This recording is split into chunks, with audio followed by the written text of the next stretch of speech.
gue potong dulu nih biar takut semua gitu. Bisa biar whistleblower-nya takut semua. Bisa, itu kan orang-orang yang tahu nuduh kan. Nggak tapi akan cara berpikir ngomong. nggak boleh dibatasin dong. Sutrimo diduga dibunuh. Supaya yang lain nggak akan ngomong. Ya itu tuh. Ini berpikirnya begini. Bicara di TV aja nggak berani, bro. Siapa yang nggak berani? Banyak lah stasiun TV gue lihat. Normatif banget gitu ngomongnya. Itu kan dia takut dia. Tapi kemudian harus melebar juga. Jangan hanya ke bawah gini, hanya EPA aja nih yang kena nih. Nggak boleh dong. Ya betul. Semua. Ini kan banyak nih. Ya kan? Yang saya bilang lebih dari 50 orang gitu. Baru keadilannya benar. Dan itu saya katakan, Febri di sana itu tugas kamu, Feb.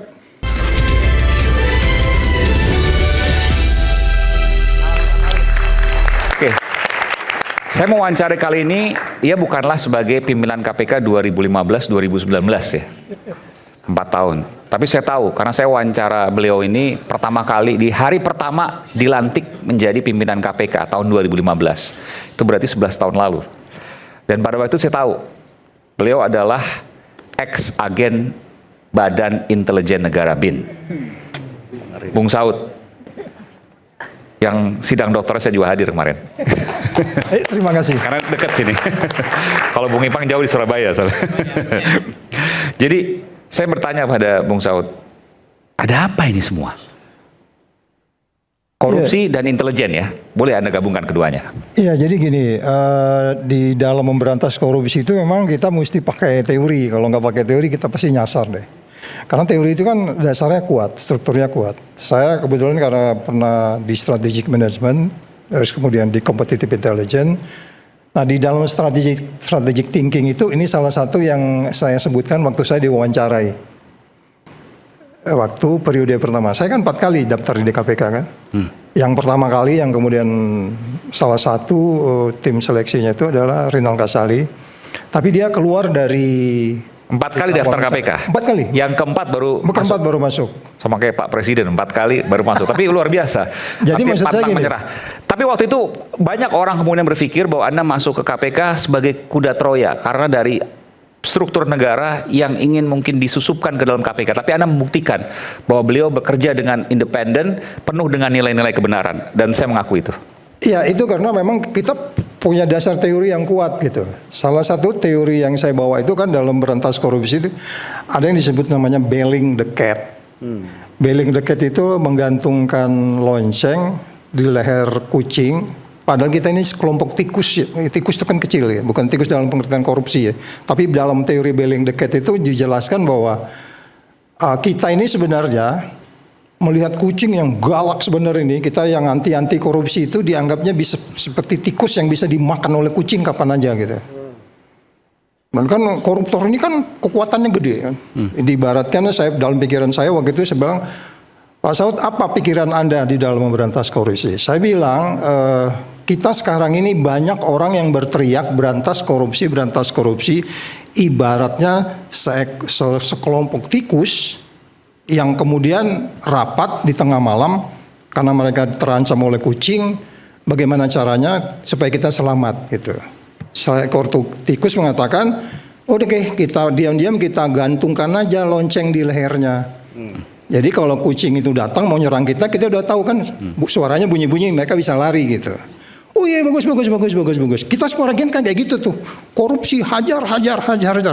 Tapi ketika ditanya siapa yang harus menggantingkan lonceng itu di leher kucing, bubar semua tuh yang lagi rapat malam itu. Iya dong. Siapa yang berani gantungkan lonceng di leher kucing? Dicakar, bentar gue dimakan duluan nih, mau serang tuduh-tuduhan gitu. Nah strategic thinking itu ketika itu saya katakan, saya yang menggantungkan lonceng itu di leher kucing, saya bilang. Nah itu gue dapat nilai gede waktu itu di depan juri waktu itu.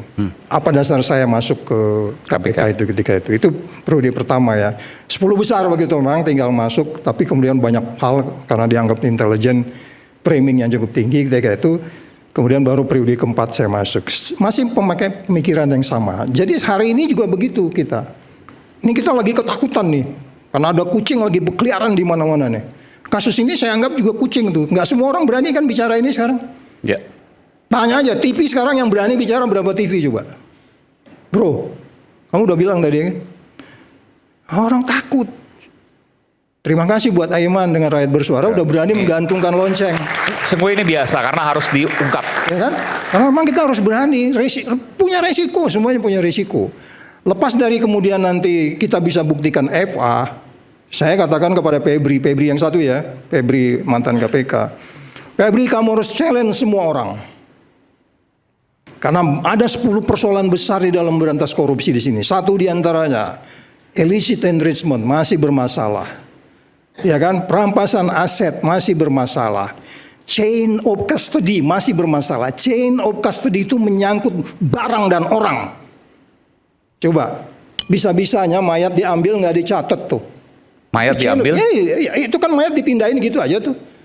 Chain of custody. Jadi gini, sekarang polisi, KPK. Maksudnya nggak terima kan dari rumah sakit? Iya itu harus dicatat di tanggal berapa diambil, ada nggak busanya masih ada segala macam. Itu kan mesti jelas. Kan udah rusak tapi. Oh itu yang saya bilang, chain of custody-nya udah dirusak. Oke. Kalau ruangan ini mau diperiksa, ini bilang perlu ruangan ini mau diukur suhunya. Kalau kita diantara kita ada yang keracunan, kalau AC-nya lancar, habis tuh racun disedot sama AC. Harus detail. Nah KPK, kepolisian dan kejaksaan, waktu itu tahun 2018 Yud, kita pernah panggil mereka untuk bicara chain of custody. Bagaimana ketika kemudian kita menyita barang atau di dalam satu ruangan, katakan di situ ada HP, ada apapun yang terkait di situ, itu nggak gampang. Sekarang itu masih pakai keputusan sendiri-sendiri, pakai keputusan Kapolri. Kita pingin sebenarnya ada satu undang-undang yang mengatur chain of custody. Jadi kalau orang ngambil barang sembarangan, termasuk yang ngambil emas itu kemarin, itu harus jelas. Karena ada yang bilang katanya emasnya itu nggak ada registernya, kita juga nggak tahu. Saya mau tanya begini pada Anda kan punya naluri penegak hukum, Anda juga punya naluri intelijen. Saya harus akui itu, karena Anda lama di dua bidang itu. Yang ingin saya tanyakan, kematian Sutrimo dengan pusaran kasus Febri Adriansyah, ex Jampitsus. Nah ini teorinya beda lagi. Kematian yang tidak wajar yang terkait dengan kasus besar. Betulkah demikian? Iya ini teorinya beda lagi nih. Saya cuma ditayangkan satu, saya minta tadi PowerPoint coba. Ini beda lagi teorinya. Ini beda lagi teorinya. Sambil kita tunggu silakan. Strategic thinking juga ini. gitu. Nah ini ada teori seperti ini. Dan teman-teman di Kosmak, teman-teman di Kosmak udah bicara ini. Iya kan? Apa nih baca? Seji Qinghao kira-kira gitulah. Oke. Seji Qinghao kira-kira gitulah ya. Kamu membunuh ayam di depan monyet, monyet pasti ketakutan. Ya. Sekarang ada tuduhan FA ini sekarang memakai teori ini mulai dari dilantik dari tahun 2022 sampai 2026. Menggunakan ini? Pakai menggunakan ini nih. Diambil tapi kemudian nggak diselesaikan. Supaya menjadi contoh yang lain, agar yang lain takut. Nanti hadir aja di peluncuran bukunya teman-teman di Kosmak. Saya kebetulan diminta mengevaluasi buku itu, saya udah baca. Kosmak itu Koalisi Masyarakat Anti Korupsi yang akan meluncurkan buku yang mereka sebut sebagai Celestinus, ada Bung Karel, Berantas Korupsi. Bung Ini Bang Keroknya nih. Oke. Ya, jadi ini yang dilakukan. Korupsi dengan korupsi. Saya diminta mengevaluasi buku itu. Harus dijawab juga. Jadi ini yang diduga dilakukan Febri menurut Anda, bahwa ada beberapa kasus kita. Besar. Karena kan saya bilang tadi kita harus sepakat memberantas korupsi pakai strategic thinking. Pakai teori, pakai petua-petua lama. Ini buku tahun 2000-an loh ini. 2000 sebelum Masehi ini. Teori ini. Jadi gini, kalau kita pakai dalam pengertian emas, dalam pengertian barang disita bisa juga. Tapi dalam pengertian yang almarhum bisa juga. Gue potong dulu nih biar takut semua gitu. Bisa whistleblower-nya takut semua. Bisa, itu kan orang-orang yang tahu nuduh kan. Nggak tapi akan cara berpikir nggak boleh dibatasin dong. Sutrimo diduga dibunuh. Supaya yang lain nggak akan ngomong. Ya, itu tuh. Ini berpikirnya begini.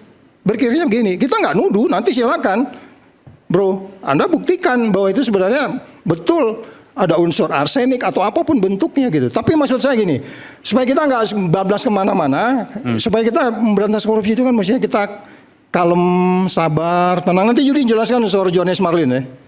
Kita juga pernah ngalamin tuh waktu IKTP ya Yud. KTP yang meninggal di Amerika. Nanti Yudi bisa jelasin. Bagi kerja kita Yud. Jadi ke saya di posisi kan lebih. Udah gue disposisi hari ini. Udah gue disposisi pokoknya. Nah, kira-kira gitu. Jadi maksudnya gini loh. Negara kita ini sekarang yang dipersepsi korupsi 3-4 itu kita sangat parah dan kemudian tikusnya sangat banyak kan. Kita ini ibarat kucingnya sangat banyak yang siap ngerau-ngerau kita, sementara kita ini sebagai sekelompok tikus yang bicara di TV aja nggak berani bro. Siapa yang nggak berani? Banyak lah stasiun TV gue lihat. normatif banget gitu ngomongnya. Itu kan dia takut dia. Enggak, ini kebenaran, keadilan, kejujuran. Sebenarnya dia tahu banyak. Oh iya, karena Tapi dia begini. takut. Kalau buku Siapapun yang itu, kalau buku termasuk yang mereka pengamat pun. susun ini nanti, yang akan kita bahas nanti itu. Bentar, termasuk pengamat yang diundang-undang di TV banyak, dia nggak berani ngomong sebenarnya banyak tahu. Maksudnya gini loh, kita memang nggak boleh menuduh, ya kan? Artinya gini, kalau memang kita mau mengatakan bahwa pemberantasan korupsi itu sangat kompleks dan yang saya selalu sebut state capture. Bongkar ini. Ya, sekarang ini state capture corruption, dia sampai ke bawah, terus dari bawah, tapi kemudian harus melebar juga. Jangan hanya ke bawah gini, hanya EPA aja nih yang kena nih, nggak boleh dong. Ya betul. Semua. Ini kan banyak nih, ya kan? Yang saya bilang lebih dari 50 orang gitu, baru keadilannya benar. Dan itu saya katakan Febri di sana itu tugas kamu, Feb. Ya kan? Febri bila Febri ini. Jadi maksudnya gini, kalau memang kita mau negeri ini baik, buku yang disusun itu kalau dibaca oleh 9 lembaga yang memberantas korupsi, mereka Kosmak itu, saya udah dapat bukunya. ketawa banget pasti. Jadi mereka memberantas kalau dia baca. korupsi Kalau itu dengan asli, kita korupsi. nggak ada tuduhan ya Pak ya, tapi kan potongan-potongan itu kan, ya faktual aja gitu. Jadi maksud saya kepada rakyat Indonesia kita minta ya, oke, kita nyatakan dukungan tapi hati-hati. Kita punya wisdomnya masing-masing. Lawyer juga punya wisdomnya masing-masing. Lawyer kita minta challenge terus penyidik penuntut itu. Kita bicara banyak persoalan kan Pak, banyak persoalan. Kita punya pengalaman bagaimana seorang penyidik penuntut dan kemudian harus melaksanakan. Kita juga punya pengalaman di rumah yang ngurusin hakim bisa 51 kilo. Iya kan? Ada kaitan dengan ini juga kan bro? Si ZR Pak ya? Bapak juga mention di ZR di buku itu kan? Nah jadi maksud saya gini, ini kita harus serius kasus ini. Ini harus kasus ini. Harus serius. Serius dan semua yang ada di sekelilingnya, termasuk soal almarhum. Subtrimo. Almarhum itu delik pengaduan tuh Pak. Meninggal tuh delik aduan tuh. Enggak, delik Biasa halusnya. itu delik material yang Jadi- bisa siapapun melaporkan. Ya, gitu, jadi ya. artinya itu Tanpa bisa dilaporkan dibuat juga harus jalan bisa. Iya, atas kewajiban penegak hukum dia jalan. Makanya saya kasih perhatian Febrio ini. Febrio ini kan adalah pegawai negeri sipil yang dimaksud dalam KUHAP, ya. Dia melihat kematian, dia harus melaporkan. Bukan kemudian dia mengatakan tidak perlu diotopsi. Karena dia pegawai negeri sipil, dia harus meminta otopsi. Sekarang kan dia berlaku kebalikannya. Teori intelijennya gimana? Dia berlaku kebalikannya dari kewajibannya. Nah, Ya jadi nanti kita berharap sehingga teman-teman ya di lawyernya EPA ini fokus di kasusnya. Ya berdebat aja di situ. Soal 2 pra-peradilan, terus kemudian bagaimana predicate crime dengan money launderingnya. Ini kan berdebat sekarang nih. Ya predicate crime dulu atau tidak. Kalau kita memang selalu predicate crime dulu ya. Kayak Jadi gitu. naluri Anda sekali lagi sebagai penegak hukum dan juga pernah di intelijen bahwa dugaan kematian tidak wajar Sutrimo, orang dekat dari Febri Adriansyah, adalah untuk membunuh ayam. Ini teori ini. nakut-nakuti monyet. Teori ini bisa kita pakai. Jadi ia dibunuh, dugaannya ya, Peringatan kepada yang lain. peringatan kepada lain untuk tidak bicara apapun. Itu analisis bisa salah. Tapi silakan kita kemudian itu hipotesis. Kalau dalam penyelidikan itu kan hipotesis namanya. Oke. Itu hipotesis bisa aja kapan aja.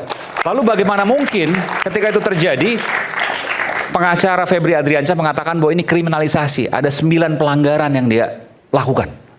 Nanti saya berikan kesempatan selepas jeda full untuk Prof. Firman untuk menjelaskan soal itu. Kalau memang betul-betul ini adalah kriminalisasi, kenapa harus ada kematian tidak wajar? Di tengah perdebatan yang panas, ada Mindiri dengan minum air mineral alami 100% murni yang dingin tanpa didinginkan. Red bersuara akan segera kembali sesaat lagi.